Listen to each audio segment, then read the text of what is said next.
tapat, matatag at maaasahan balitang tama at totoo lamang dito sa Pilipinas Network. Magandang araw sa ating mga kababayan sa Pilipinas at sa buong mundo. Huwag kalimutang pusuan ang video, sumubaybay at pindutin ang batingaw upang lagi kayong updated sa balita. Simulan na natin. Isang mainit at napakahalagang balita mula sa Washington ang ating tututukan ngayon. Pinag-iisipan na ngayon ni Pangulong Donald Trump ang pagpapalawak ng operasyong militar ng Estados Unidos laban sa bansa ng Iran. Ayon sa mga pinakahuling ulat, nakatanggap na ang Pangulo ng iba't ibang opsyon para sa mas malawak na pag-atake at kasalukuyan niyang sinusuri ang bawat isa sa mga ito upang mapigilan ang kontrol ng Tehran.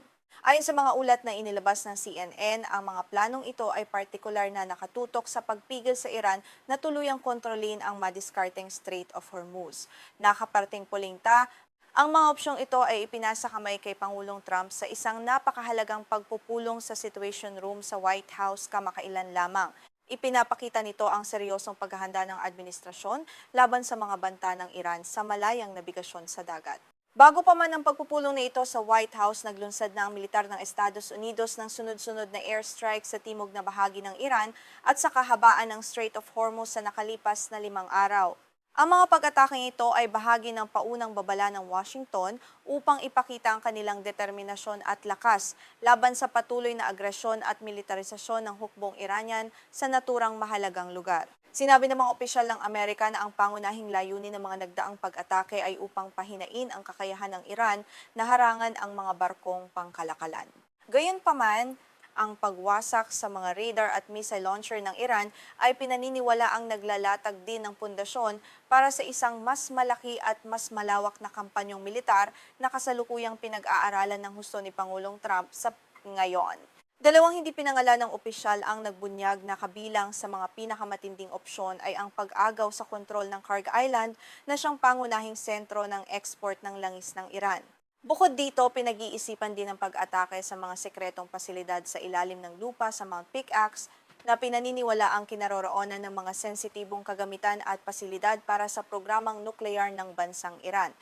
Nagpahayag ng matinding interes si Trump sa dalawang target na ito sa kanyang mga panayam kamakailan.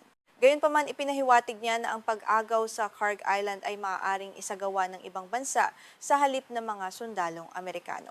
Sa kanyang panayam sa Fox News, sinabi niya na may ibang mga puwersa na handang magsagawa ng operasyon sa lupa para sa interes na ito, bagaman hindi niya tinukoy kung anong bansa ito.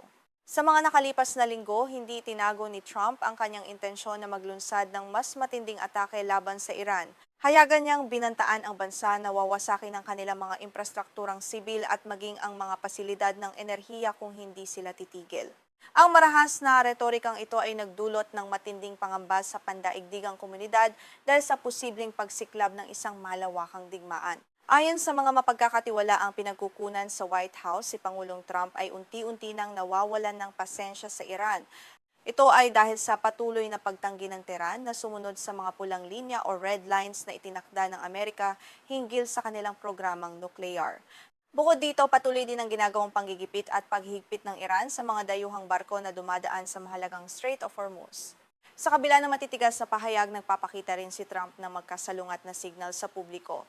May mga pagkakataon na nag-aalinlangan siya sa katapatan ng Iran na makipag-usap para sa kapayapaan, ngunit kung minsan ay iginigiit din niya na handang-handa nang bumalik ang Tehran sa hapag ng negosasyon. Ang pabago-bagong diskarte na ito ay nagpapanatili sa kanyang mga kalaban na manghula sa susunod na hakbang ng Amerika. Sa isang kaganapan para sa industriya ng depensa sa Pennsylvania kamakailan, sinabi ni Trump na nais ng Iran na makipag-ayos dahil hindi nila gusto ang mga ginagawa ng Amerika. Ayon sa kanya, malalaman sa lalong madaling panahon kung magkakaroon ng kasunduan o kung tuluyan na itong reresolbahin sa pamamagitan ng puwersang militar.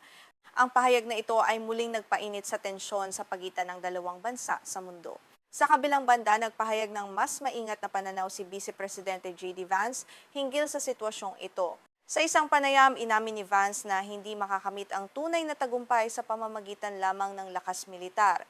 Binigyang diin niya na bagaman may kakayahan ng Amerika na magdulot ng malaking pinsala, hindi nito ganap na mareresolba ang ugat ng hidwaan ng walang malinaw na diplomatikong estratehiya sa Iran.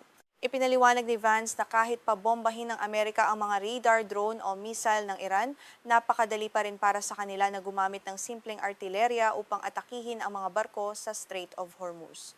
Ipinapakita nito na ang heograpiya at kakayahan ng Iran ay nananatiling isang malaking banta na hindi basta-basta mabubura ng mga airstrike lamang, kaya naman kailangan ang mas malalim na pagsusuri ng militar. Dahil dito, iginiit ng Vice Presidente na dapat ay maging handa pa rin ang Estados Unidos na makipag-usap at maghanap ng diplomatikong solusyon upang maayos ang krisis na ito. Ang kanyang pahayag ay nagpapakita ng pagkakaroon ng debate sa loob ng administrasyon kung dapat bang ituloy ang todong giyera o bigyang daan pa rin ang diplomasya upang maiwasan ang mas malaking pinsala sa ekonomiya at kalakalan ng buong daigdig. Ang Strait of Hormuz ay itinuturing na pinakamahalagang daanan ng langis sa buong mundo kung saan dumadaan ang halos 1/5 ng kabuuang supply ng langis sa daigdig.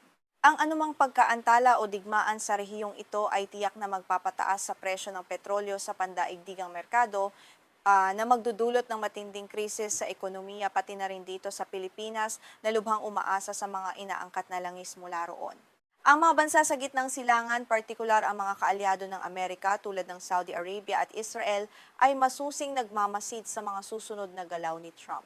Habang ang ilan ay sumusuporta sa mas matigas na paninindigan laban sa Iran, nangangamba naman ng iba na sila ang unang makararanas ng ganti mula sa Tehran at sa mga kaalyadong grupo nito sa rehiyon kung sakaling sumiklab ang isang malawakang digmaan doon.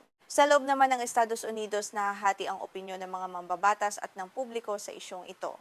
Ang ilang mga mambabatas sa Kongreso ay nagbabala na ang pagpapalawak ng operasyon ng walang malinaw na pahintulot ay maaaring magbunga ng isa pang walang katapusang digmaan sa gitnang silangan.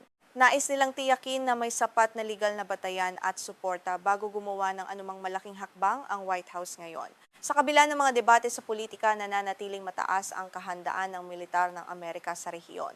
Ang mga barkong pandigma, carrier strike group at mga fighter jet ay patuloy na nagpapatrolya upang magbigay ng seguridad at proteksyon sa mga barkong pangkalakalan. Ang presensyang ito ay nagsisilbing babala sa Iran na handang kumilos ang Estados Unidos sa sandaling magkaroon ng direktang pag-atake sa mga barko. Sa panig naman ng Tehran, nagbabala rin ng mga opisyal ng pamahalaan at militar ng Iran na hindi sila papatakot sa mga banta ng Amerika. Iginiit nila ang kanilang karapatan na ipagtanggol ang kanilang teritoryo at karagatan.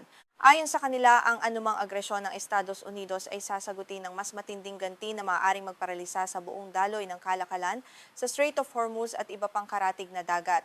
Ayon sa mga eksperto sa ugnayang panlabas, ang kasalukuyang sitwasyon ay isang mapanganib na laro ng brinkmanship kung saan sinusubukan ng magkabilang panig kung sino ang unang kukurap sa labanan.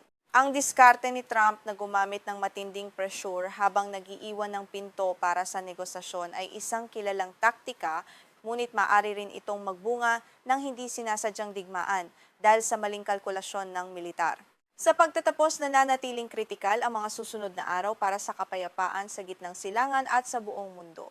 Patuloy nating babantayan kung manaig ba ang diplomasya o kung tuluyan ng sasabog ang tensyon sa isang malawakang labanan.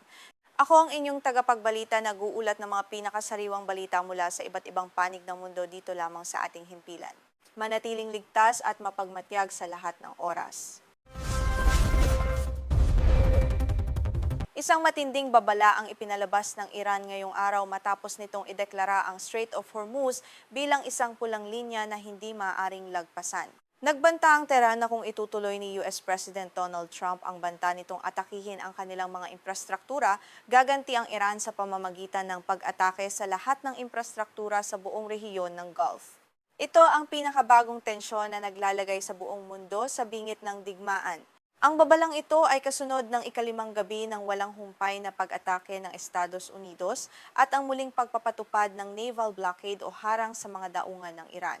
Ayon sa Washington, ang hakbang na ito ay naglalayong puwersahing muling buksan ang Strait of Hormuz.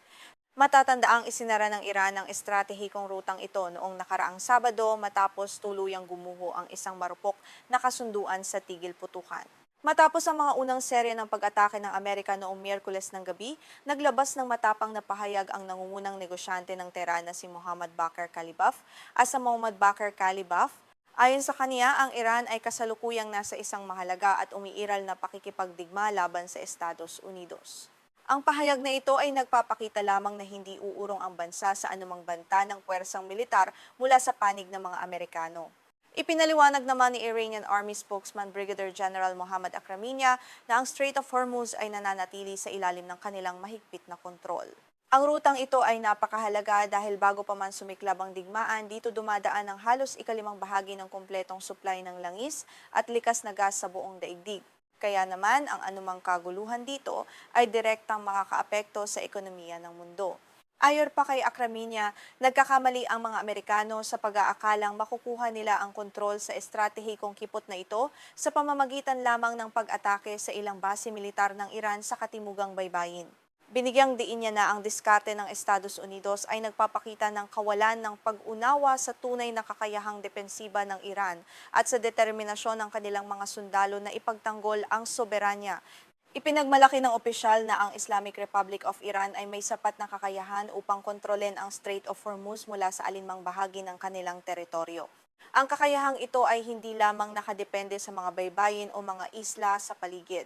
Ibig sabihin kahit anong pagkasira ang gawin ng Estados Unidos sa mga baybaying infrastruktura, may iba pa ring paraan ang Iran upang ipatupad ang kanilang kapangyarihan.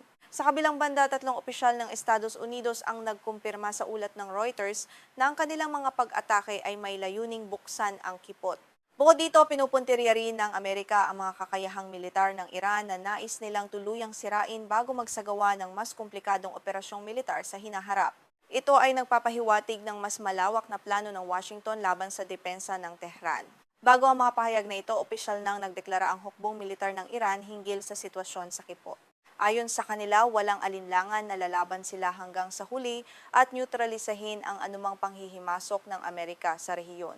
Ang ganitong paninindigan ay nagpapakita na handa ang Iran na harapin ang pinakamalalang senaryo at hindi sila papayag na diktahan ng dayuhang puwersa sa kanilang sariling bakuran.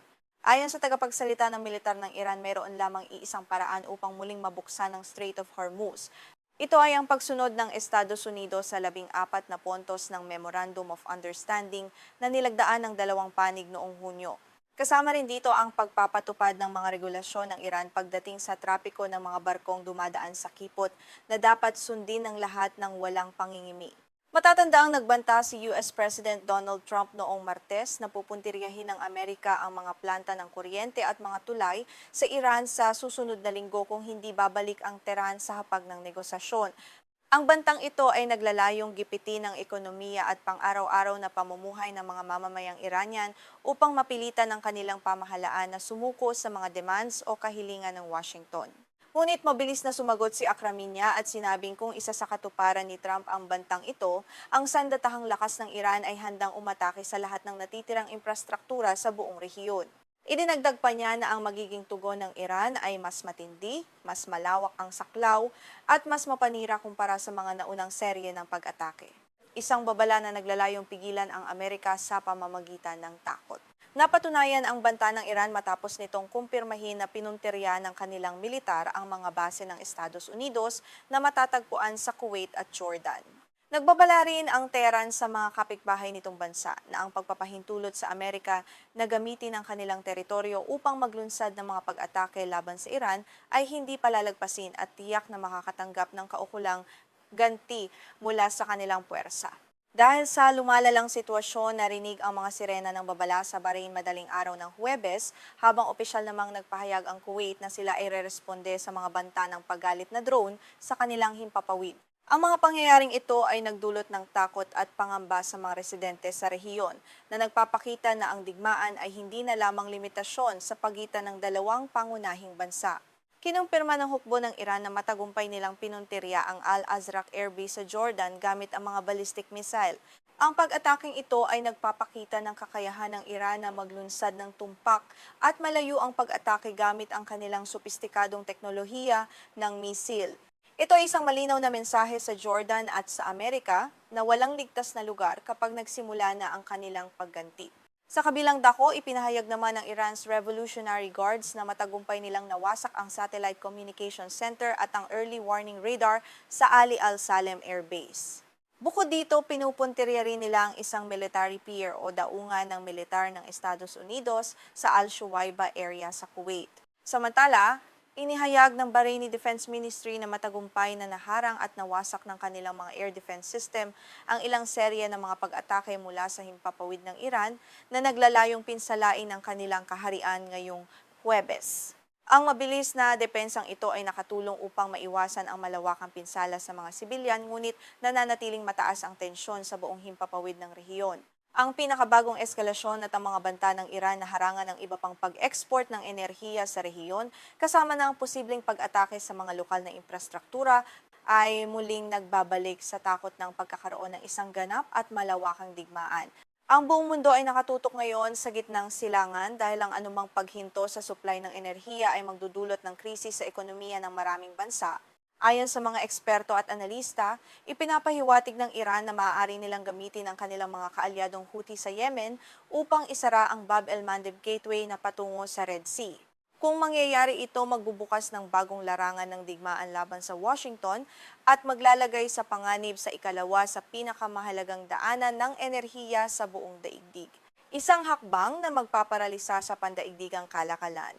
Sa gitna ng mga geopolitical na tensyong ito, ang digmaan ay nag-iwan na ng libu-libong nasawi at milyon-milyong mamamayan ang napilitang lumikas mula sa kanilang mga tahanan. Karamihan sa mga biktima ay mula sa Iran at Lebanon, kung saan muling sumiklab ang matinding bakbakan sa pagitan ng Israel at ng grupong Hezbollah na sinusuportahan ng Iran. Ang makataong krisis na ito ay patuloy na lumalala araw-araw. Sa pagtatapos ng ulat na ito, malinaw na ang hidwaan sa pagitan ng Estados Unidos at Iran ay umabot na sa isang mapanganib na yugto. Ang bawat banta at ganti ay naglalapit sa buong rehiyon sa isang malawakang sakuna na may malaking epekto sa buong mundo, kabilang ang Pilipinas. Mananatili kaming nakatutok sa mga susunod na kaganapan dito sa Pilipinas Network.